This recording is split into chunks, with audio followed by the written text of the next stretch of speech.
Mi grupo estaba conformado por Karen Silva, Saray García, Katy Pérez, Oscar López, Carlos Peña, Valeria Niño y mi persona, Dana Lozano. Esta exposición está conformada por el título, la introducción, objetivos, materiales, métodos, resultados, discusión y conclusiones. El título de nuestra exposición es el estudio cadénico del bloqueo de Cuvier del plano del músculo erector espinal sobre la apófisis transversa de la 12ª vértebra torácica en perros, abordaje transversal frente a longitudinal. Este estudio se publicó en 2024 y trata sobre dos tipos de anestesia en perros. Bueno, como introducción tenemos el bloqueo del plano del músculo erector espinal y esta es una técnica de anestesia regional intersticial la cual se utiliza para la analgesia perioperatoria. ¿Qué es esto? La analgesia perioperatoria es evitar el dolor antes, durante y después del procedimiento quirúrgico. Esta se utiliza especialmente en cirugías de columna toracolumbar, especialmente en perros. Bueno, para este bloqueo se deposita un anestésico local en el plano facial que se encuentra entre el músculo erector espinal y la apófisis transversa de las vértebras. De esta forma, el anestésico se difunde hacia los nervios dorsales espinales, lo que logra una anestesia eficaz en la zona amplia del tronco, sin necesidad de técnicas más invasivas como son el bloqueo epidural. Bueno, tenemos que en medicina humana existen dos diferentes abordajes, el longitudinal y el transversal. Pues el transversal ofrece mejor visualización ecográfica y reduce el riesgo de inyecciones erróneas. De acuerdo al estudio, de acuerdo con los estudios clínicos y ecográficos, nos muestran que el abordaje transversal tiende a ser más seguro y efectivo porque permite una mejor visualización ecográfica de las estructuras anatómicas como lo son los músculos, las apófisis transversas y las fascias del músculo. Esto lo que nos permite es reducir el riesgo de inyecciones erróneas o penetración excesiva de la aguja para así no lastimar ningún nervio. Como último tenemos las diferencias anatómicas entre la vértebra P12,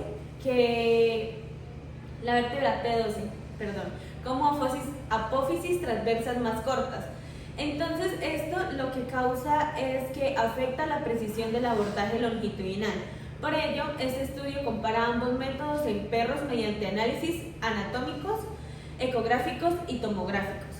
Y pues por último, este tipo de investigaciones nos ayudan porque buscan adaptar técnicas anestésicas humanas al campo veterinario para así hacer estas técnicas más seguras, efectivas y menos invasivas. El principal objetivo del estudio fue describir y comparar la distribución del tinte y la afectación nerviosa cuando se realiza el bloqueo de ESP o músculo erector espinal en la T12 usando los abordajes transversal y longitudinal. También se propuso analizar la anatomía y medir la apófisis transversas de las vértebras T5, T9 y T12 mediante la tomografía computarizada. Básicamente la hipótesis fue que ambos métodos producirán una distribución nerviosa similar. Bueno, respecto a los materiales utilizados en esta investigación, se utilizaron 12 cadáveres de perros beagle adultos sin lesiones toracolumbares previas, pero 9 de estos fueron aptos para la investigación. Se utilizó una mezcla 1.1 de azul de metileno y contraste de ioxel en una inyección de 0.6 miligramos por kilogramo. De equipo se utilizó un ecógrafo Sonosys-C y un tomógrafo Canon Aquilon One de 320 cuartos. Para este artículo de esta investigación fue necesaria la aprobación ética de Royal Veterinary College URN del 2018 del artículo 1771.3. Dentro de los métodos tenemos el primero, que es la preparación. Se utilizaron cadáveres caninos previamente congelados. Antes del estudio se sometieron a un proceso de descongelación durante 48 horas. Esta congelación se hizo con el fin de preservar características anatómicas y la ecogenicidad de los tejidos. Posteriormente, los especímenes se dieron aleatoriamente en dos grupos para aplicar dos tipos de abordaje específico, transversal y longitudinalmente. La ecografía sería el segundo método, que es la identificación de la vértebra T12 en una colocación de una aguja ecogénica de 22 por 80 milímetros. Mediante la ecografía se localizó la 12ª vértebra torácica tomando como referencia estructuras anatómicas vecinas. Una vez la identificación se utilizó una aguja ecogénica diseñada para ser visible bajo el ultrasonido, facilitando su avance preciso hacia el plano del músculo erector espinal. Seguimos con la inyección guiada por ecografía en el plano del músculo. Se realizó inyección guiada por ultrasonido de líquido trazado dentro del plano facial entre el músculo erector espinal y la apófisis transversa. La guía ecográfica permitió verificar la correcta dispersión del líquido y evitar daño estructural. El objetivo fue comparar cómo se distribuye el trazador con el abordaje transversal, aguja perpendicular, frente al longitudinal, que se utiliza una aguja paralela al eje vertebral. Evaluaciones. Tenemos que hacemos tomografía computarizada y dispersión anatómica. La tomografía computarizada nos permitió visualizar tridimensionalmente la función del líquido, y la disección anatómica confirmó visualmente la extensión real del trazador sobre las raíces nerviosas del músculo y planos faciales contenidos. Y por último, tenemos los análisis estadísticos mediante pruebas de Mann, Whitney y Fisher. Los resultados se analizaron utilizando pruebas estadísticas no paramétricas, como son el Mann-Whitney y el Fisher. En cuanto a los resultados, pues las características de los animales utilizados, se trabajó de nuevo en cadáveres de perros beagle adultos. El peso promedio fue de 9,66, más o menos 0,59 kilogramos, lo que indica que todos los perros tenían un tamaño similar. Además, en todos los casos pudieron identificar correctamente los puntos anatómicos y visualizar la aguja durante la ecografía, lo que aseguró la precisión de la técnica.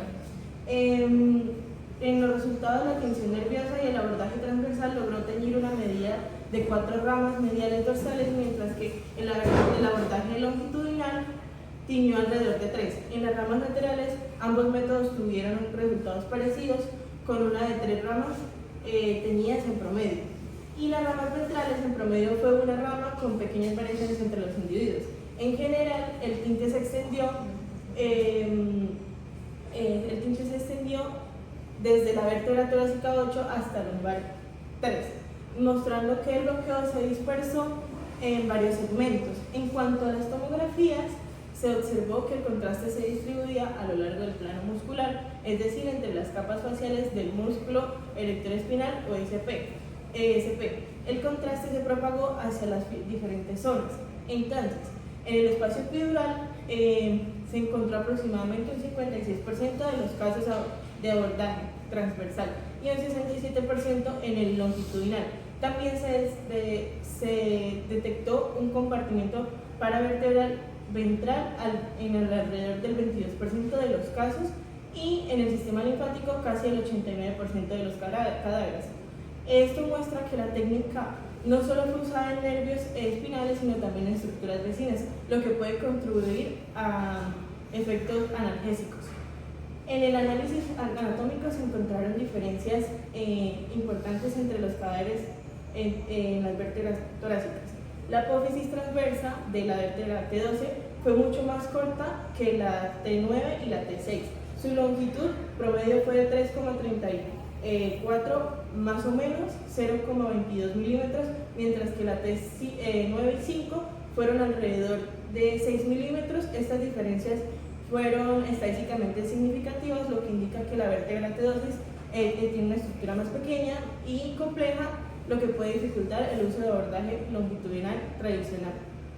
Tanto la tomografía como la disección confirmaron que el contraste se extendía a lo largo del músculo erector espinal y alcanzaba varios segmentos vertebrales, lo que se conoce como la propagación multisegmentaria. En algunos casos también se tiñó parcialmente el ganglio simpático torácico. La extensión fue observada en la tomografía y un poco mayor de la vista de disección. Probablemente en la imagen se detectan zonas de difusión más finas que en el contraste. Aún así, no hubo diferencias estadísticamente significativas entre los abordajes en cuanto al alcance del tinte o la cantidad de nervios afectados. Tenemos como discusión que la forma y la posición de la vértebra T12 en los perros va a variar y eso va a permitir que el abordaje longitudinal no se haga con precisión. En cambio, la técnica transversal va a permitir una distribución del contraste mostrando que el medicamento anestésico se podría extender bien en el plano del músculo erector espinal, lo que va a indicar que el bloqueo puede ser mucho más útil para controlar el dolor de las cirugías de la zona toracolumbar. Además, los resultados son similares a los observados en humanos y otros animales, lo que va a confirmar que el bloqueo del plano del erector espinal es efectivo y seguro. Bueno, para concluir, tenemos que ambos abordajes, tanto el transversal como el longitudinal, son eficaces para el bloqueo de SP en perros. También pues concluimos que existen diferencias anatómicas en la T12 relevantes para la técnica. Y el abordaje transversal puede ser más seguro y práctico. Y también este estudio aporta información valiosa para mejorar la analgesia regional veterinaria.